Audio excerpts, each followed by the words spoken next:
તાલાલાના doctor Akshay હળિયલ સામે તપાસમાં મોટો ખુલાસો થયો છે।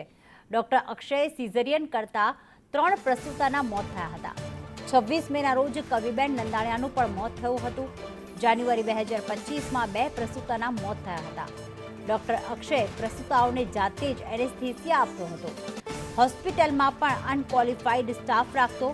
હોસ્પિટલમાં આઈસીયુ કે પછી બ્લડ સ્ટોરેજની વ્યવસ્થા પણ ન હતી। હોસ્પિટલમાં જનરલ ફિઝિશિયન પણ રાખતો ન હતો। પીપીએચ પ્રોટોકોલ પ્રમાણે સારવારના નિયમોનું ડોક્ટર અક્ષય ઉલ્લંઘન કર્યું। ઘટના બાદથી ડોક્ટર અક્ષય હળિયલ ફરાર છે।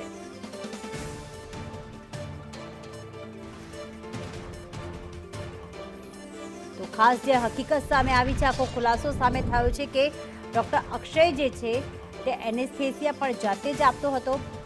26 તારીખે તો એક પ્રસૂતાનું મોત નીપજ્યું જ હતું, પરંતુ આ પહેલા જાન્યુઆરી માસમાં ડોક્ટર અક્ષયના હસ્તે જ 2 પ્રસૂતાનું મોત નીપજ્યું હતું। તપાસ કરતા એ પણ સામે આવ્યું કે તેની હોસ્પિટલમાં અનક્વોલિફાઈડ સ્ટાફ હતો કે જેને તબીબી સારવાર વિશે ઓછી જાણકારી હતી।